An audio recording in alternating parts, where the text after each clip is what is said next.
నమస్తే, welcome to straight point. భారతదేశం మొత్తం మాట్లాడుకుంటున్న అంశం ఒకటి ఉంది. అదేంటంటే అటల్ సేతు. దీని గురించి అంత ప్రత్యేకంగా ముచ్చటించుకోవాల్సిన అవసరం ఏముంది అనుకోవచ్చు. కానీ ఇందులో నిజంగానే కొన్ని స్పెషాలిటీలు ఉన్నాయి. అసలు ఈ వంతెన నిర్మాణమే చాలా స్పెషల్ అని చెప్పాలి.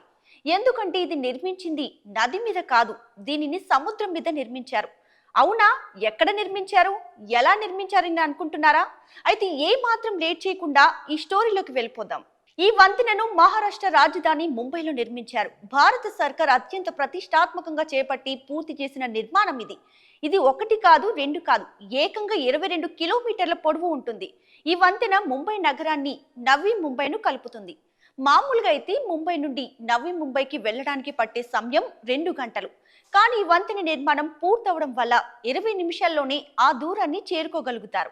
అంటే ప్రతి వాహనానికి ఈ వంతెనపై ప్రయాణించడం వల్ల సుమారుగా 300 నుండి 400 రూపాయలు ఖరీదు చేసే ఇంధనం ఆదా అవుతుంది. అంటే ఈ అటల్ సేతు నిర్మాణం చేపట్టడం వల్ల ప్రతిరోజు కొన్ని వందల లీటర్ల ఇంధనం ఆదా అవడమే కాకుండా కొంతమేర కాలుష్యం కూడా తగ్గుతుంది. ఈ అటల్ సేతుపై ప్రతిరోజు 70,000 వాహనాలు ప్రయాణించే సామర్థ్యం ఉంటుంది. అంతేకాదు, ఇది 6 లైన్ల వంతెన కావడంతో ఎక్కువ వాహనాలు ఒకేసారి ప్రయాణించే వీలు కూడా ఉంటుంది. ఈ సముద్ర వంతెన ప్రజల సమయాన్ని, డబ్బును కూడా ఆదా చేయడమే కాకుండా ఇది ఆర్థిక అభివృద్ధికి కూడా దోహదపడుతుందని తెలుస్తుంది. ఈ వంతెన సేవ్రీలో మొదలై నవీ ముంబైలోని చిడ్లను కలుపుతుంది. 16.50 కిలోమీటర్ల దూరం సముద్రంపై ఉండే ఈ వంతెన 5.50 కిలోమీటర్లు భూమిపై ఉంటుంది. ఈ వంతెనను చాలా ఆధునికంగా నిర్మించారు. దీనిపై మొత్తం 400 సీసీ కెమెరాలు అమర్చారు. ఈ వంతెనపై ప్రయాణిస్తున్న వాహనం ఎక్కడైనా ఏదైనా అనుకునే పరిస్థితిలో ఆగిపోతే దానిని కంట్రోల్ రూమ్ లో ఉన్న సిబ్బంది వెంటనే గుర్తిస్తుంది.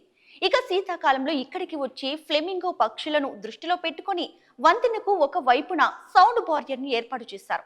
పైగా సముద్ర జంతువులకు హాని కలిగించని లైట్లను ఈ వంతెనకు అమర్చారు. అంతేకాదు, ఈ వంతెనకు ఓపెన్ లోడ్ టోలింగ్ సౌలభ్యం కూడా ఉంది. ఈ సౌకర్యం ఉండటం వల్ల దీనిపై వెళ్లే వాహనాలు టోల్ బూత్ వద్ద ఆగి టోల్ రుసుము చెల్లించి వెళ్లే అవసరం ఉండదు. ఈ వంతెనపై టోల్ బూత్ లోకి బదులు టోల్ ప్లాజాలను ఏర్పాటు చేశారు. ఈ విధానంతో వంతెనపైకి వెళ్లే వాహనాలను గుర్తించి టోల్ మొత్తాన్ని ఎలక్ట్రానిక్ విధానంలో వసూలు చేయడంలో సహాయపడుతుంది. ఇక సాధారణ ప్రయాణికులు, పాస్ హోల్డర్లకు రాయితీ కూడా ఇవ్వనున్నారు. అందుకోసం వంతెన ఒకవైపు ప్రయాణానికి మహారాష్ట్ర ప్రభుత్వం టోల్ రుసుమును 250 రూపాయలుగా నిర్ణయించింది.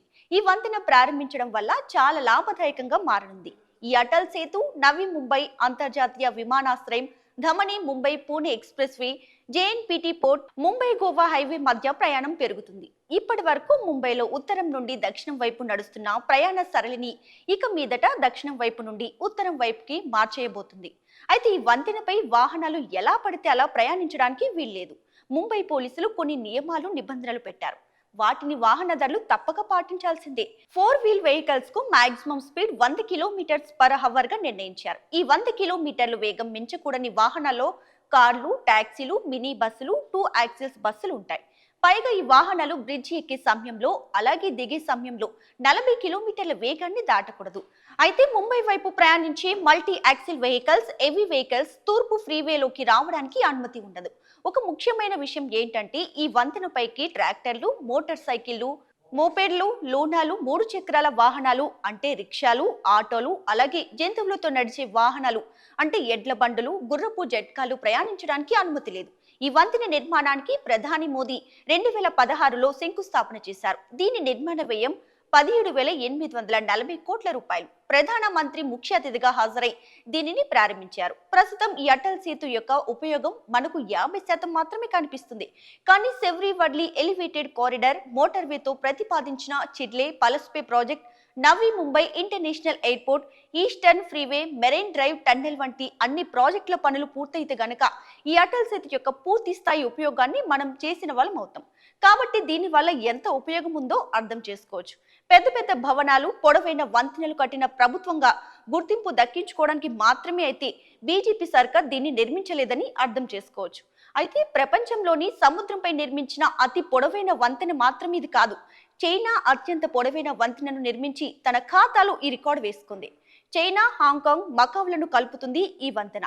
ఈ వంతెనను 98,000 కోట్ల వ్యయంతో నిర్మించారు. దీని పొడవు 55 కిలోమీటర్లు. మీకు గనక ఈ రెండింటి కన్నా పెద్ద వంతెన సముద్రంపై నిర్మించింది ఏదైనా తెలిస్తే కామెంట్స్ రూపంలో మాకు తెలియజేయండి.